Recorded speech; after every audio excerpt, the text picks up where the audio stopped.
Thank you for making us a priority. Appreciate Oh, that. yeah. Yeah, thank you for trying. Very good sermon, by the way. Is it? Good. Okay. Yeah. Well, I should have got up, and I didn't. I was awake, and then I went back to sleep. Could have always watched this online. But then you couldn't participate in a discussion. Yeah, that's true. I didn't think about that, quite honestly. That's right. Participation is important. We'll go with that. Especially if you don't understand it. Yeah. Well, I have things like, material, what does he call it? He calls it, material choices, or no, he calls it material causes, that still gets me. The contingent necessary, the, Oh, are you referring to brief introduction? Yeah. I was looking at that.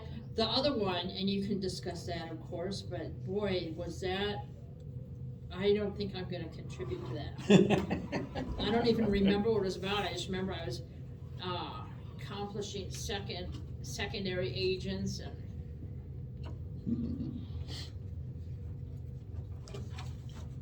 Okay, so let's start with the first one. What was the first one? Material causes? yeah, I still get mixed up on material causes when he talks a couple of times in here. He talks about one need, on page 106, the third paragraph, it says, one need not demonstrate that every aspect of the organism was designed. In fact, some aspects will be the result of purely material causes. And then he goes down below and says, design theorists contend that undirected material causes like natural selection act on random genetic change. So I think you've answered that before, but I still didn't. The material causes are, the idea that comes from materialistic naturalism, which means in short, it's the cause has to be from unsupernatural. So purely material, purely naturalistic within the framework of physics and evolution and biology, and something that they can explain, not something that can be supernatural. But they really can't explain it, though, can they? Well, they try. In some cases you can. And there are some naturalistic explanations, microevolution and stuff, Right, that is very much can be explained through naturalistic means. So, And that's microevolution, not macroevolution. because macro can't be explained. Mm-hmm. There's no way to observe it, and they rely on conclusions that they can't prove or replicate. And macro is when you go from one species to another, that leap from one to the other, not just having a bird with a bigger beak and something Even else. more than that, it's from non-life to life, Oh, let's say non-life. biogenesis, but then also that's kind of lumped in there, but then you have some from single cell to complex organisms. Got it. So, not to belabor everything, because I know you want to go on to the other No. chapter. Go ahead. Tell me, I had, These two complement each other. contingent, necessary, and specification. Contingent and necessary stand in opposition to each other because contingent means that it depends on something else for it to occur. So, for example, you wouldn't be here in this room if your parents hadn't met. So your existence is contingent on the actions of your parents choosing to get married and have children, etc. Necessary means that it has to be that way. Like, there's no other way it can't. Like, there's no other way it could possibly exist. It exists necessarily.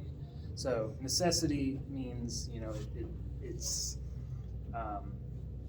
it exists or it occurs by necessity. Like if you fail your test, you will necessarily fail the class. Like, failing the class is a necessity of failing the test. Like if you fail the test, you will necessarily fail the class. I suppose you could argue that the other way around, like that's contingent because you might not have failed the test, but assuming that you had failed the test, then you will necessarily fail the class. Does that make sense?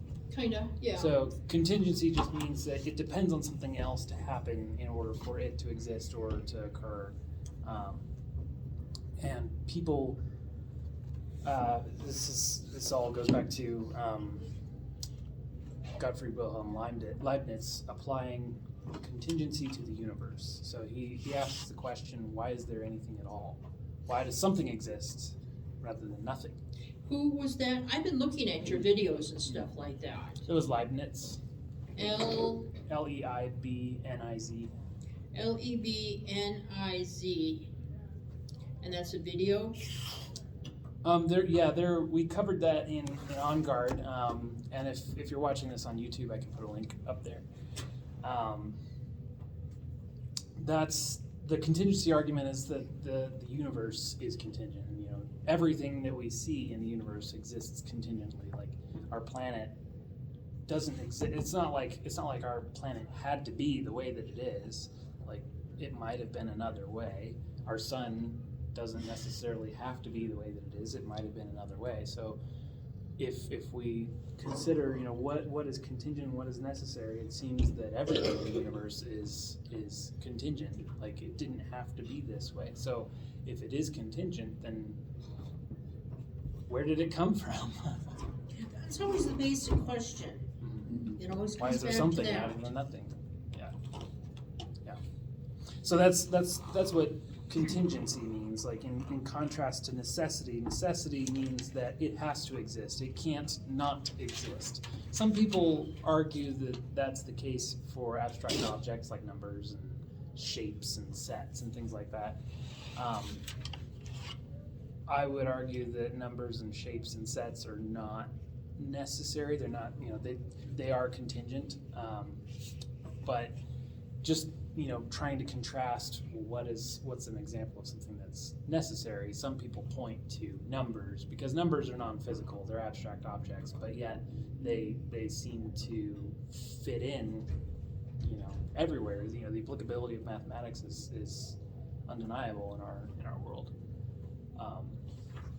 But nevertheless, God, in my opinion, is the only necessary thing. He's the only thing that can't not exist. He must exist. And the only thing that is outside of necessary, or contingent. Right. The only thing that's not contingent is necessary. They're mutually exclusive. Either something is contingent or it's necessary. There's no intermediary. Yeah, the intelligent design, when they talk about the prime numbers and the sounds they were receiving from space, and there are all the prime numbers. Mm-hmm. I know those are contingent. So that's a good segue into the next chapter, because they talk about intelligence. So intelligence leaves behind a characteristic, trademark, or signature. This is what I called specified complexity. An event exhibits specified complexity if it's contingent and therefore not necessary. If it's complex and therefore not readily reproducible by chance, and if it is specified in the sense of exhibiting an independent pattern. Now, where did you get that? Because that was a question I had, Randy, on specification. So that's the bottom of 105. All right, that's where, yeah, right above it, in the paragraph above it, it had specification, so that's where you're Yep. reading. So how would you define that simply for me? You could replace the word specification with order. Mhm. They're not arbitrary. Like these implementation details aren't just arbitrary, you know, random grab It's bag. specific. Yeah, they're specified. Like they're ordered in a specific way so as to get a specific outcome. Not quite rules, but rules can apply to those as well. Like when you put food in the microwave, you don't just push the start button and hope that it's the right amount of time. Like you specify how long you want it to run for. So those are specifications that you communicate to the microwave to cook food. Okay. if it were completely random, you know, if the universe were the microwave, and you push the start button, you just get some arbitrary, unknown, random number. But that's not the case. We see specific order. Well, the way I looked at that is, and I don't remember exactly which reading or whatever, but I think it's some of my other outside reading that gave a good definition and said you can have high order with low specificity is like a crystal. You know, it's very ordered, very, you know, very regular, very consistent, but it is not complex. Simple. It's very simple, and the way it's arranged, it basically has to be that way for it to coalesce or whatever. Then you have specificity with complexity, like a living cell, which is insanely complex, and it's very specified by the order and the processes that it implements. And so you can have order without complexity, and you can have complexity without order. In other words, just totally random system or totally random set of things is very complex, but there's no specificity to it. Right. So you're saying that living cell is complex, but it is specified, the living cell, Yes. Mm-hmm. because of order and process. Yeah, because when things go wrong, things go horribly wrong. Like you get things like cancer, you know. Like cancer is basically an error in your genetic code, and your body begins producing bad cells. It can kill you. The cell is incredibly complex Mm-hmm. and very specific on the way it functions and the way it replicates and everything. There's a specific order in how it does. I don't know if you remember the video we watched Mm-hmm. last Very much time. enjoyed that. The complexity that they're mentioning here, and so intelligence leaves behind a trademark or signature, which is specified complexity. So in the next chapter, Intelligent Optimal Design, Mm-hmm. the argument, one of the things he talks about, Richard Spencer, is that there's these different complex systems with these what appear to be useless or extra parts in it but if there's a couple things there. One, just because God is a perfect being doesn't necessitate that he's gonna absolutely make perfect things. He can, but doesn't mean he needs to. Mm-hmm. But on the complexity part of it, they also have very simple circuits. So he talks about the CPU, central processing units, the brain of a computer or your phone, right? And if you dig down into that, the simple circuits of it are just transistors. They're basically switches, but they're really, really small. You apply electrical current to them and they open and let stuff pass. So on is 1 and off is 0. Pretty simple, and it's that in and of itself. But when you take a bunch of them and put them together, it gets more complex. Well, they take that, and then they'll take that whole thing and put it into a whole with a bunch of other simple designs and put them all together to make a complex design. And then they'll take that and do it again. So, you know, by the time you're done with what they're building, this thing is extremely complex. It's made up of simple, non-complex down at the minute level, but the complexity there shows that there's some kind of design. Mm-hmm. So coming off the last chapter, specified complexity, it's, at that point it's so complex that it's not just random. It's very specific on how it works, the parts within it, at a granular level are very simple, but there's so many of them and they work in a very specific way that it had to be designed. Okay, that makes sense.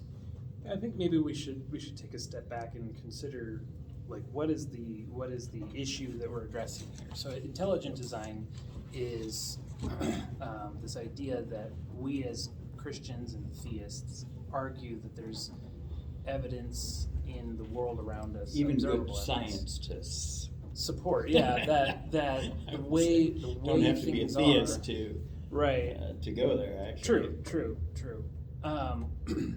There are observable phenomena in our world that point to a designer, like that is, things happen in such a way that it's like that had to have intention behind it, meaning it wasn't just a random accident. We observe structures and processes in biology, for example, that have what the Greeks called telos, which means purpose or intention. That's where we get the word teleology. So teleology is the branch of natural theology that points to these complex structures and processes and things in nature that strongly imply intentionality behind their existence, right? So like, we observe structures in microscopic organisms that strongly resemble things that we as humans engineer, like wheels and propellers and things like that. So like when you design a car, the purpose of the car is to transport people and luggage from one place to another, right? That's the telos of a car. It has an intention behind it, right? So cars exist because we have an intention to make them for a purpose. The problem is that skeptics and unbelievers take that argument and they try to flip it on its head and say, okay, so if that's true, if everything was designed by this omnipotent, omniscient, all-powerful, all-knowing, perfect creator God, then why are there so many problems in the world with these so-called designs? Randy and I were talking about a few of them before class, like the fact that we eat and we breathe through the same hole. That seems a little problematic, doesn't it? Like, surely if I were designing a person, I would avoid potential downfalls for things like choking, or one of course, several purposes that we have in our physical bodies is to reproduce. Yet, our waste disposal facilities are in the same place and share a lot of the same infrastructure as reproduction. That seems problematic, doesn't it? And of course, there are a lot of other things, like with regard to evolution. And in this article, he talks about how the panda's thumb, Stephen Jay Gould's book, The Panda's Thumb, points to flaws, design flaws. I haven't looked at that one. The Panda's Thumb, you mean? Yeah. Yeah. That's a book. It's a book. Yeah, I haven't read the book either. But the point is, if you think about it, this is just like what we talked about last week, the problem of evil and suffering, just through a different colored lens. The idea is that, if God created everything, then why don't we see a perfect world with perfectly happy creatures and perfectly designed, creatures?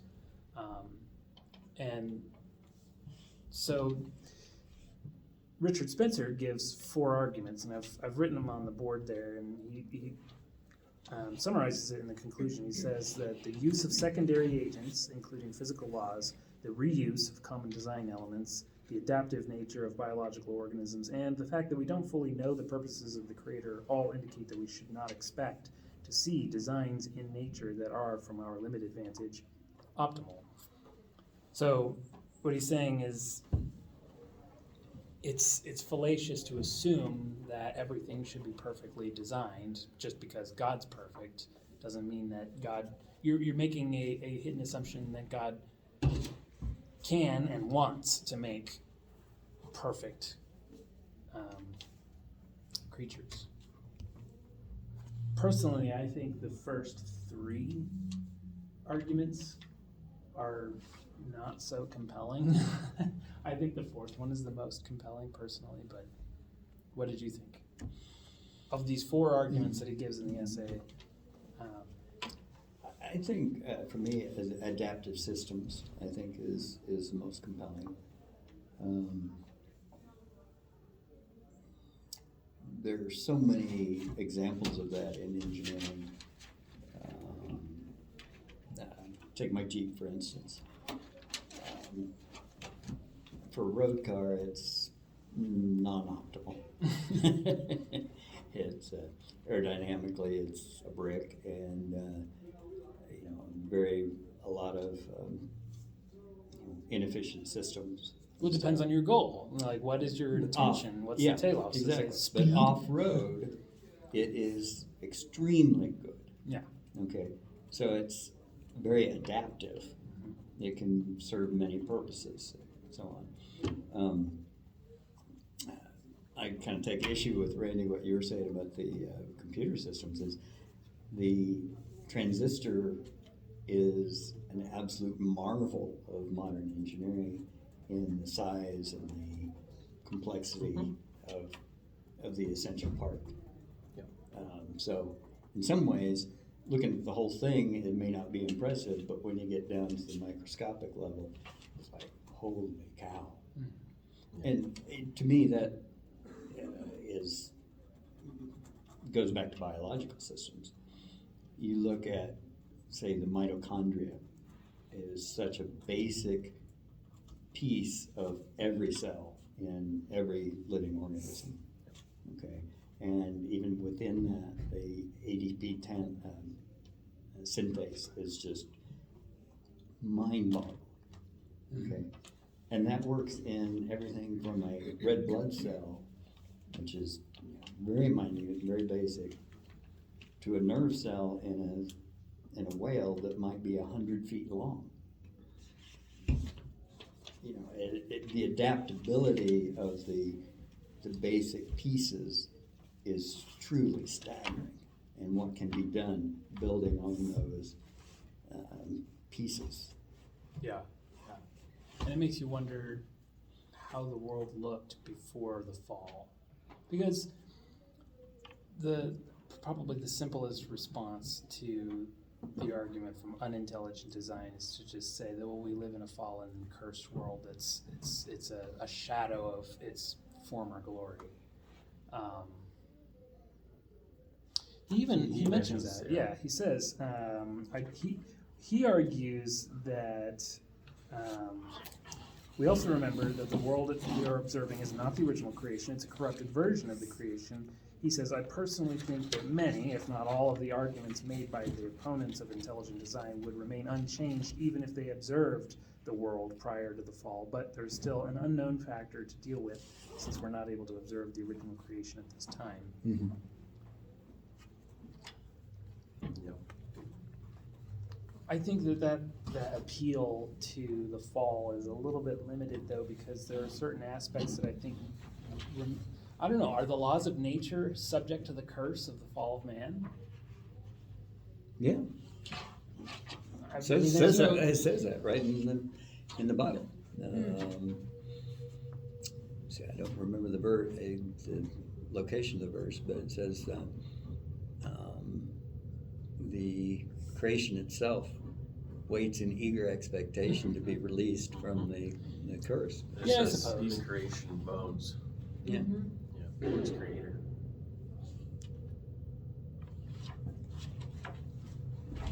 Be careful.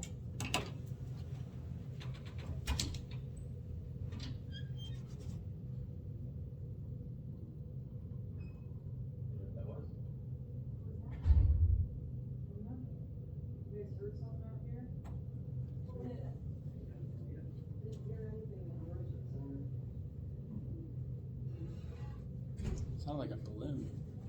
Oh yeah, they had balloons out there. Isn't that crazy how we automatically think of a shooter Well, I mean, you want to take it seriously. It sounded like a balloon, but might not have been. Like, it's better to err on the safe side, you know? Was a loud balloon. Let me ask, while what is that argument supporting? What are his 4 evidence? What are those 4? I know he had them. I know I see this, you know, he's got another reason, but what is he trying to support with those 4 reasons? The claim he's trying to support is the first paragraph. The first paragraph, he says, if something has been intelligently designed, people often expect to see structures that are perfectly crafted to perform their individual tasks in the most elegant and efficient way possible, for example, with no extra components. This expectation is incorrect not only for human designs, but also for divine designs, and these are the 4 reasons why. So I would write down 4 reasons why. Was it a balloon, you think? That's what somebody over there was saying, he's growing this big old yellow balloon. Okay, that's good news. Yeah. 4 reasons why. Why we shouldn't expect to see perfectly crafted, perfect designs.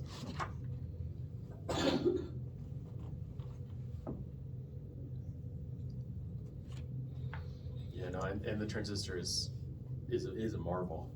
I was speaking just relative to its function. Yeah. Function is simple. Yeah. He mentions that in here, I think, doesn't he talk about that example? He does. Boy, it was so hard for me to wrap my mind around this. Because so he uses, and I don't know if that was the best example, using a CPU and CAD and whatnot. If we try to parallel that or with life and biology, or with atoms, right? And those are made up of even smaller, the nucleus and electrons, the protons. But all of those build more things. So then you got elements, and then the elements build even more things, a combination of elements, and then you get different matter and different things. And then those things build even more things, like us. Like we're made of carbon, but our carbon is made of atoms, or elements and the atoms are made of protons and neutrons, and then end up in proteins and stuff. All right, that's a perfect example, because I either read it, I don't think I read it, I think I saw it or heard it in one of your videos at home about how they said carbon was made up of 2 other items, and I thought carbon was a basic element. One of them started with a B, that they said it was made up of for the universe. It had two elements or 2 items or 2 atoms or 2 whatever they were to make carbon. It had to do with helium or pressure or something like that we needed carbon. It was in one of those, and I remember thinking carbon's a basic element. Yeah. So they were saying it made carbon. There are subatomic particles, like. Well, I think maybe what they're referring to was the actual construction of the elements in stars. Yeah, it had something to do with that. Yeah. But yeah, carbon is definitely a fundamental element. So do you think it was created out of something? well, Am I yeah. understanding that? Yeah, through fusion in stars. Okay. Because carbon, is comprised of a nucleus of neutrons and 6 protons surrounded by 6 electrons. So that kind of is another example, even our body and the breakdown into all of the elements and atoms of specified complexity and necessity versus contingent. Why did these nucleuses and neutrons have to combine like that? They didn't have to. They didn't have to combine to make carbon. They didn't have to combine to make us. It's so complex on so many levels, and they're very specific on how they work, and very even carbon, for example, is very specific on how it combines. Because if you take off a neutron or electron, it becomes something else. Some people argue that evolution is a necessity theistic evolution is a necessity. I've heard arguments made that the way certain molecules and cells fit together is like a jigsaw puzzle that can only go together one way. And so not only can it be configured in only one way, but the interactions between the molecules like repel and attract in such a way that they fall into place. So it's sort of like a magnetic jigsaw puzzle, if you will, like where the pieces only go together one way, and they're also attracted to each other in such a specific way that they will always reconfigure into that specific pattern.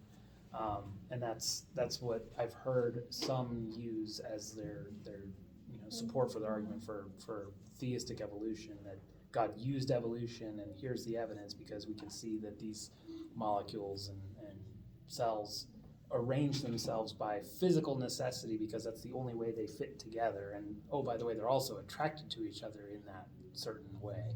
But James Tour would argue with you. I'm not vehemently. I'm certainly not one Yeah. who believes that, but Yeah. I've heard that case made. Right. Yeah, the combination of, I mean, if they can only combine a certain way, that's a totally separate argument. It doesn't necessitate that they have to be together. So for example, like the cinder block walls, to make a wall, they have to go together like this. Otherwise you're gonna have holes in your walls if you turn them all, and they wouldn't stack right. So that's very simplistic, but if they have to go together that way, I lost my train of thought there. It doesn't mean that so that doesn't mean that, like all the cinder blocks can be lying in a pile outside. Something had to put them together. But to put them together, they have to go together a certain way. But just because they go together a certain way doesn't necessitate that they put themselves together by themselves by chance. Does that make sense?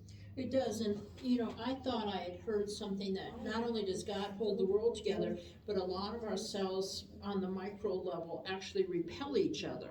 Mm-hmm. And that it's God that holds it together, because we would be exploding, and I can't remember where that idea comes from. Does that make sense? Mm-hmm. Because I know the cells are drawn to each other. I mean, carbon chains, come together.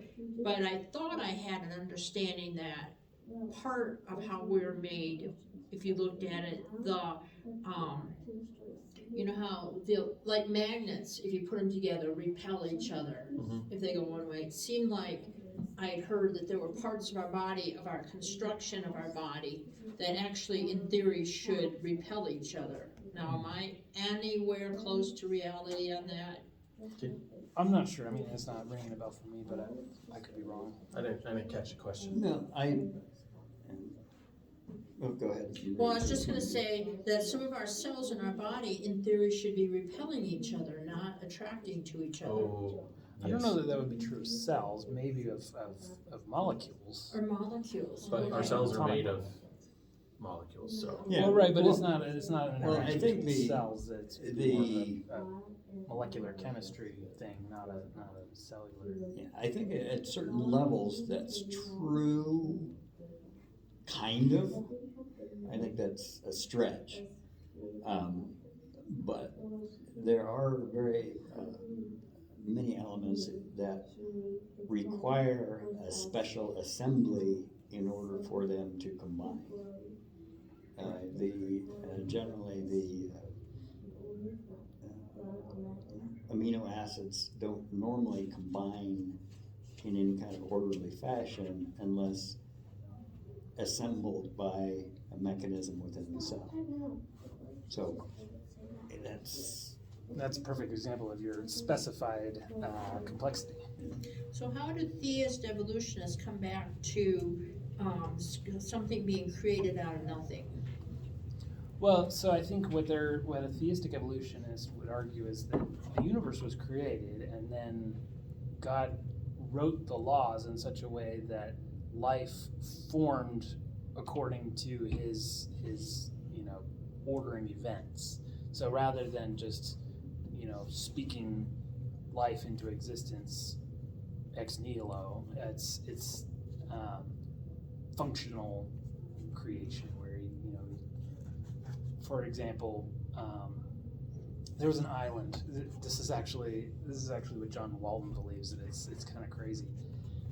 John Walton's a professor of what is it, New Testament studies? He's a professor at Wheaton College, and he's written a book called The Lost World of Genesis, I believe is titled. He argues for functional creation. He says that similar to how seashells were just mere seashells on an island populated with humans, when the humans decided to use the seashells as currency, the seashells took on a new function. You know, they used to just be mere seashells, but now that the humans are using them as currency, they've taken a new form. And so that's kind of what God did with humans. He took these existing materials and imparted his will on them to give them new function. But I mean, I don't know. There's all kinds of problems with that. Yeah, there is something, and I don't know if they're talking about gluon, but the holding together. Like strong nuclear forces. Yeah, so gluon is the part of they call it the messenger, the elementary particle that makes up the strong nuclear force. But it's they call it a massless elementary particle, which kind of, if you think about it, There are gaps in us. oh, there is all kinds. But the idea, and I don't want to, I'm just going to paraphrase it. The idea that God holds everything together, that's in the Bible. Mm-hmm. Has been this gluon and how things are held together at some atomic level has often been attributed to that. And they kind of make that parallel. They can see, look, God says he holds everything together. So they give it a name, they call it gluon. How do you spell that? Gluon, G-L-U-O-N. That's what I wrote. I've seen an interesting, quite a few videos on it that people talk about, but I would have to find them again. Yeah, I mean, you can look at, like you were saying, the carbon atom is, why are those 6 positively charged protons in direct contact with each other? Again, back to your magnetic analogy, they shouldn't be. The positive charges should repel each That other. must be what I was thinking of. And the negative electrons. Although they are more separated. They're Mm-hmm. not as, they're attracted by the protons, and they are at a much wider scale. So the protons surround the neutron. Mhm. Okay, I'm trying to remember that. Nucleus of the atom. Well, I know I got us off track, so go ahead and get back to your transistors and all of that. No, that was good. They go well together.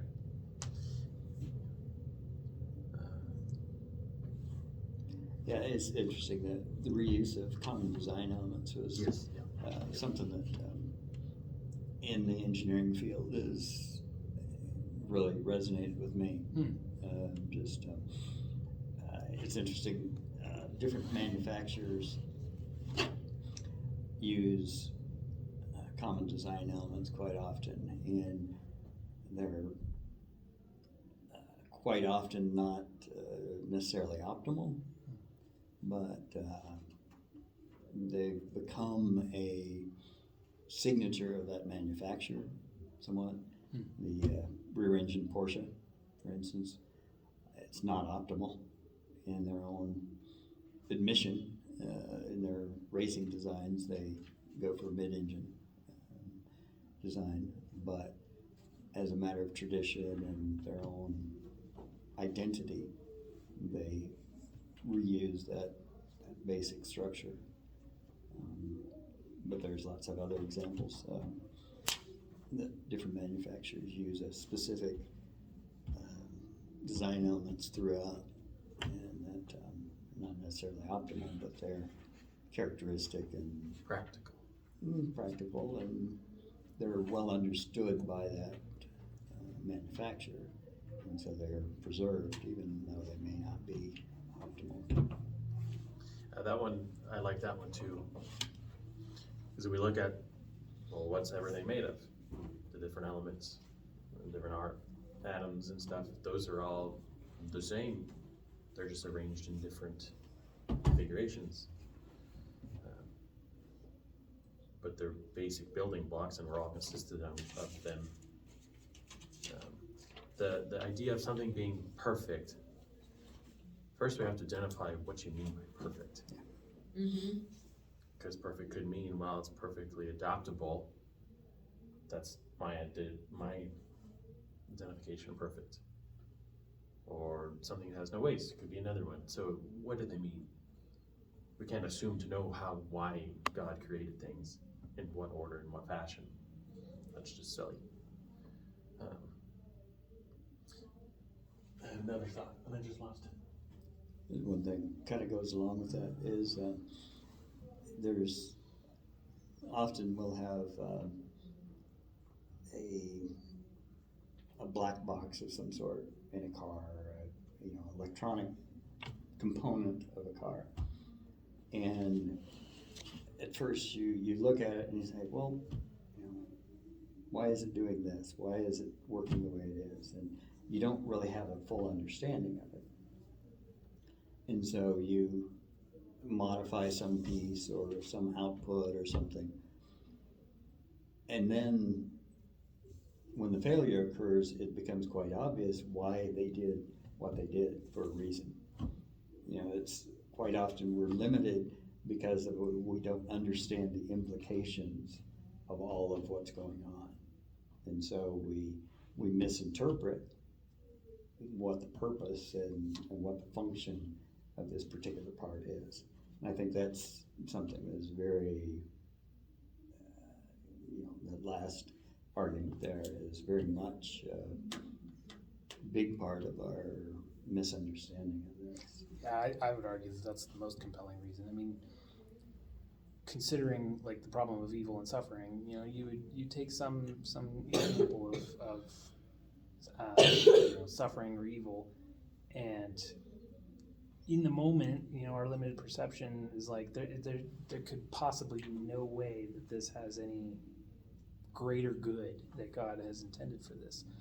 But it may be hundreds of years later that the result of that suffering led to some greater good that God had intended for it. Now, as far as like optimal design, does that mean that God intentionally designed us to have a choking hazard so that certain people would suffer choking for whatever greater good that he had intended? I don't know. Well, he designed us, he said he designed us in his own image, Right, Not a I think that's physical more of a purpose. metaphysical description than a physical description, because I don't think that God literally has two eyes and a mouth. And Well, a I've nose. wondered about that though. Maybe, but I don't think that when the Bible says that God created us in his own image, I think that was that's a much more metaphysical description. Now, what do you mean metaphysical? I mean that, Our personalities are right, we're persons, we have wills. non-physical. Where we have moral agency, we can decide right and wrong, we act, we think, we love. Choose. Yeah, we make choices, exactly.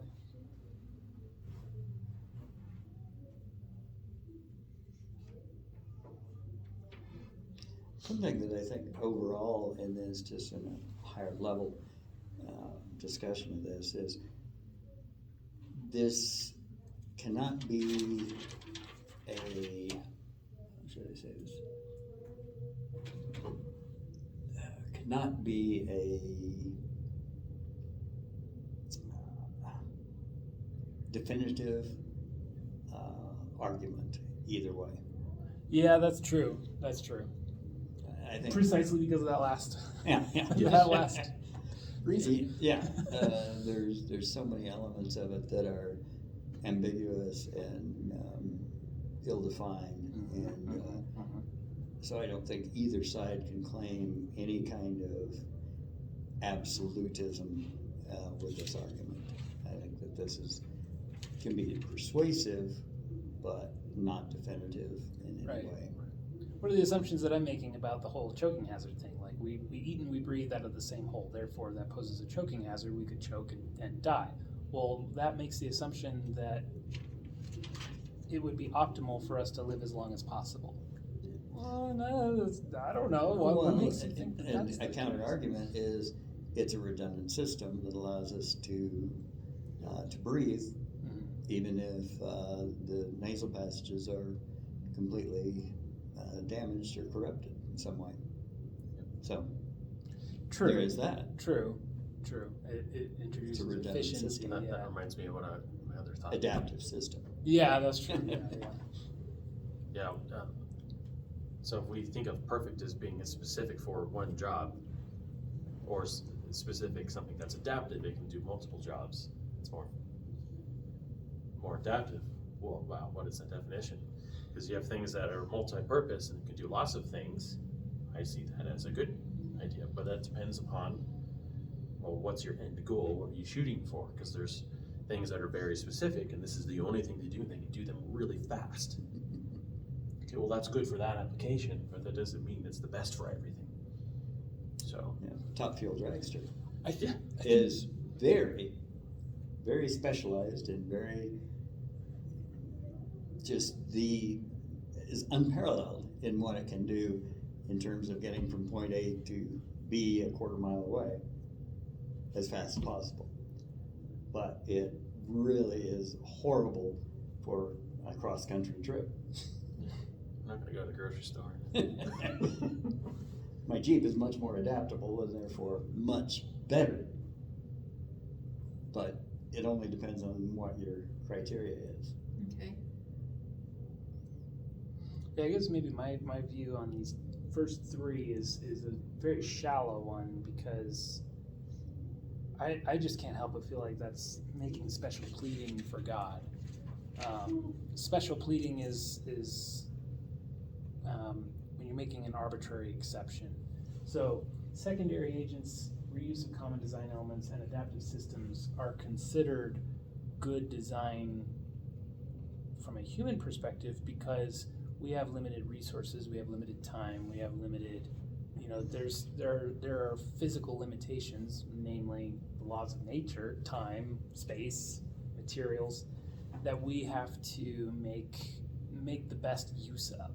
So we introduce things like secondary agents, reuse of common design elements, and adaptive systems because we can't make everything ad hoc all the time.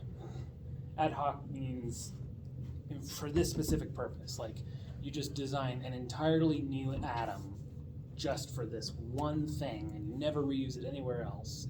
You make it totally unique just for this one purpose. And it does that purpose perfectly.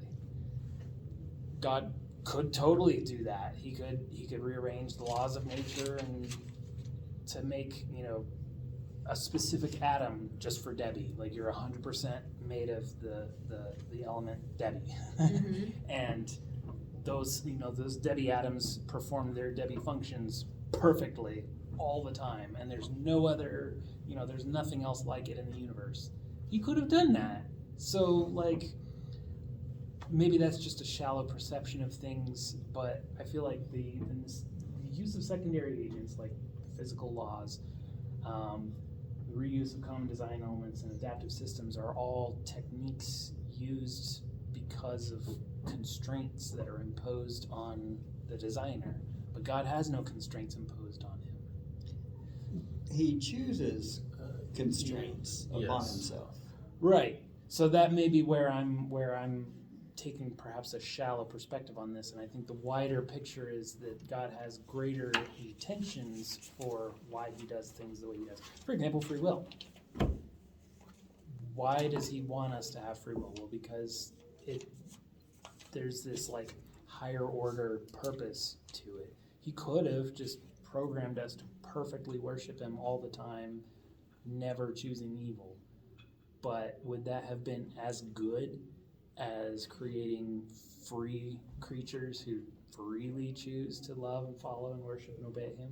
That seems to be a higher good based on just what we've, from our limited perception of reality, that seems to be the case.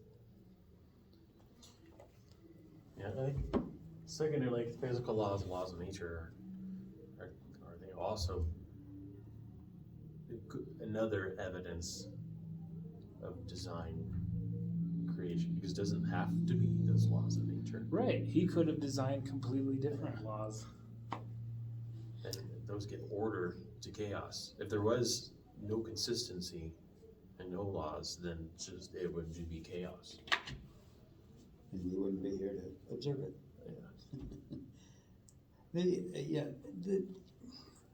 I see the secondary agents thing a little differently. To me, it is a testament to God's glory in the wisdom of creating those physical laws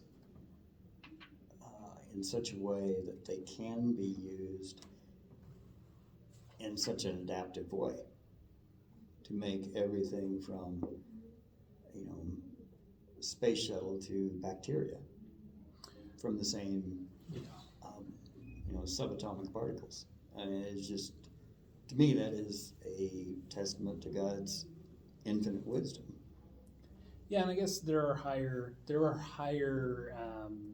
authorities than physical laws, like metaphysical laws, that I'm not taking into account. I'm just keeping it purely physical, purely naturalistic, trying to play devil's advocate, if you will. And I think that there are metaphysical things that shape the direction that God took with the physical laws. Like, he designed it this way because it's beautiful. Is beauty something physical? Well, no, it's metaphysical. It's the beauty, the elegance is what motivated God to do things that way.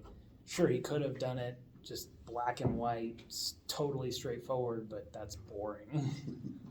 If we look at a different perspective, so he's for one also responding to different arguments about them.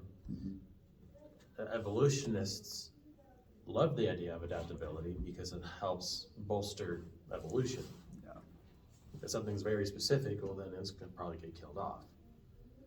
That doesn't necessitate, because it's adaptive, that doesn't absolutely mean that it wasn't created, which is one way they can kind of look at that. I keep losing my train of thought today.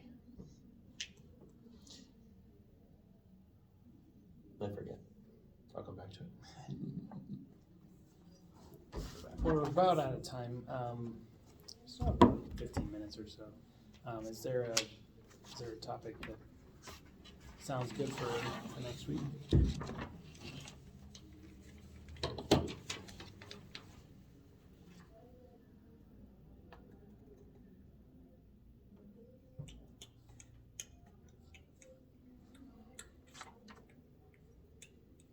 Well, 22 looks interesting to me, but that's kind of my strong point. So I'm not.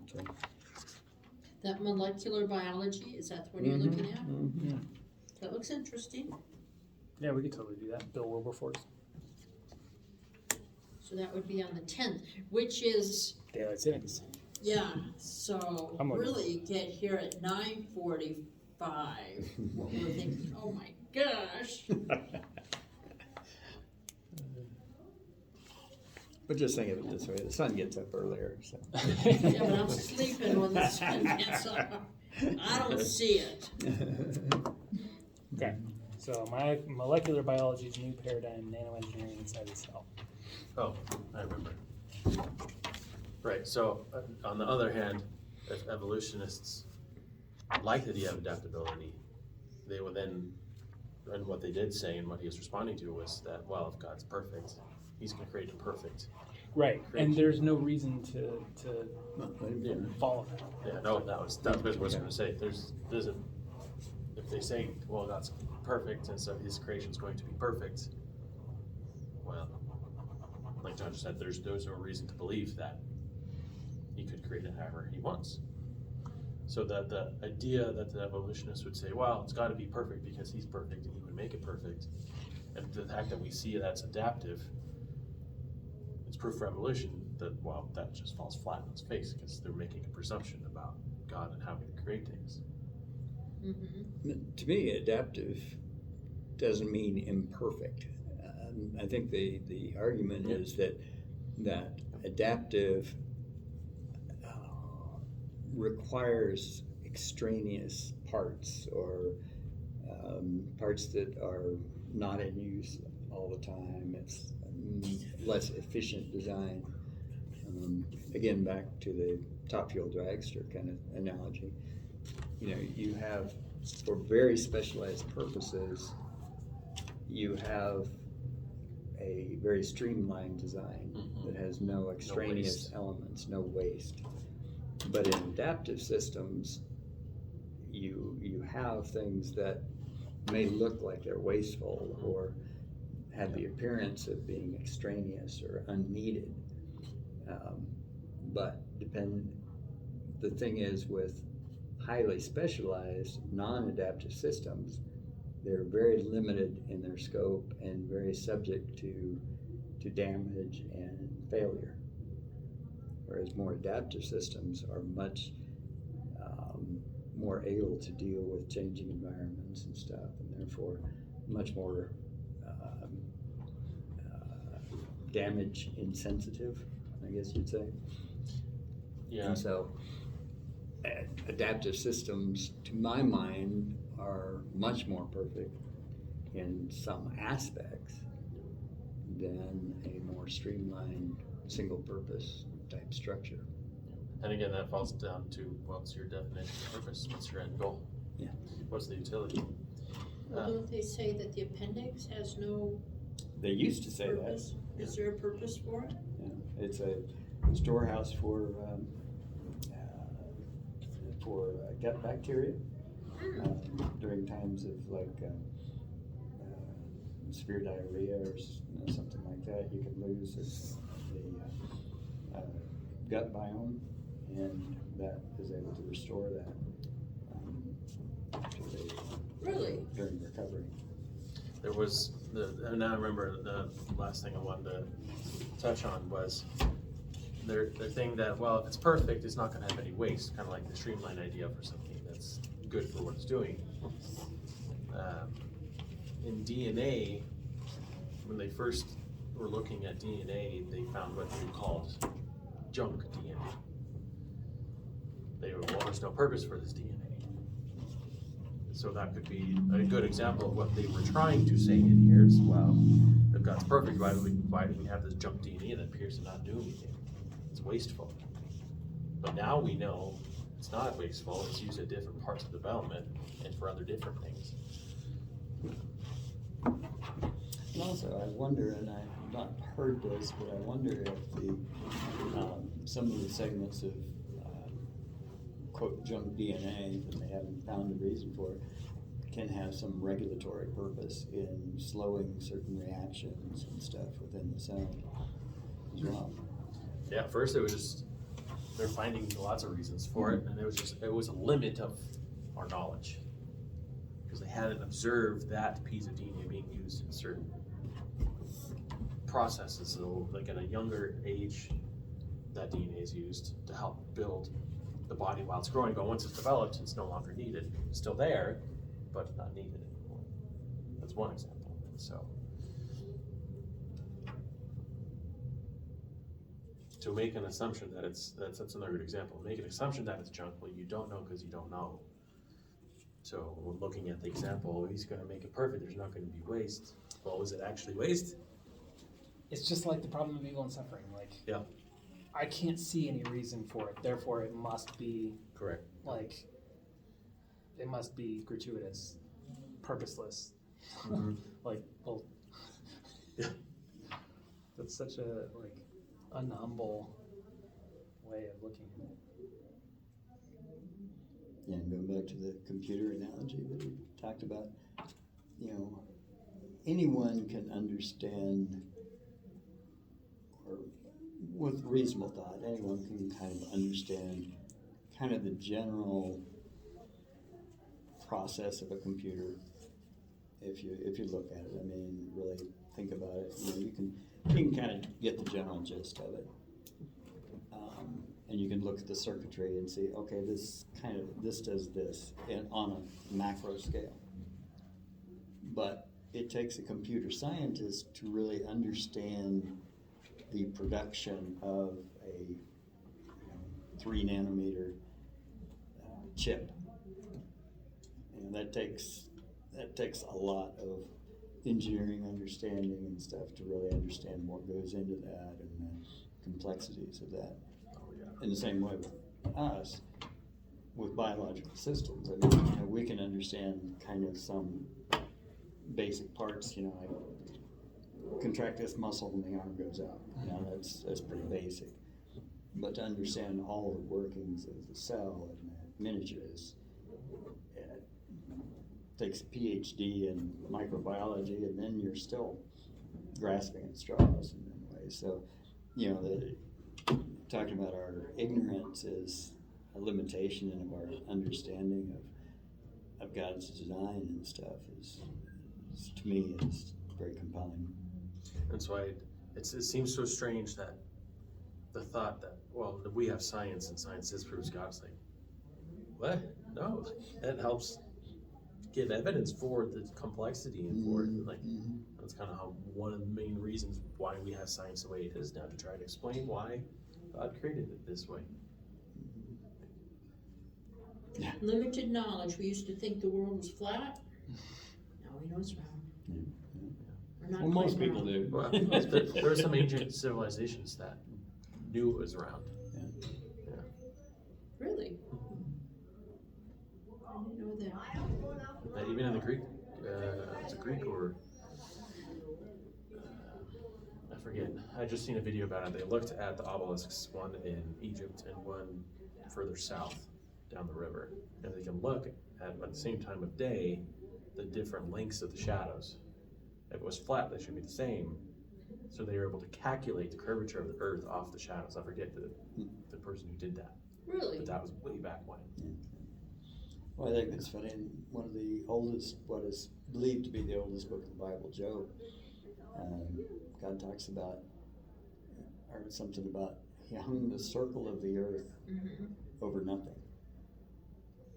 Well, the name for circle and sphere in the Hebrew are the same. So it could easily be interpreted as God suspends the sphere of the earth over nothing. That's good.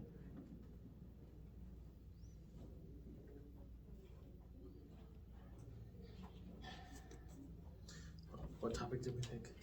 The nanoengineering, the very next one, Okay. 22, molecular biology is new paradigm nanoengineering inside the cell. We didn't do that one last time? No, we haven't. It's not done marked. that.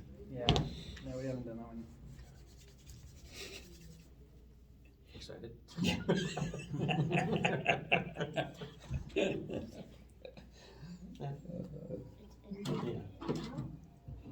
Yeah. Well, in April, I'm gonna miss, one class. I'm gonna be in Mexico from the 2nd through the 12th. Oh, So wow. I'll watch Nice. that online. Where are you going? What you doing? Puerto Vallarta, it's where my parents lived for like 25, 28 years, something like that. So we rented a condo. Their condo got sold that they rented.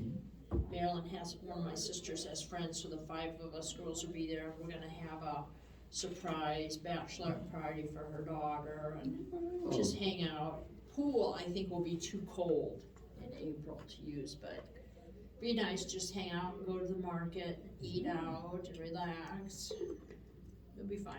Oh, that's cool. Yeah. Anybody likes to close this in prayer? Was this in prayer? No. Okay.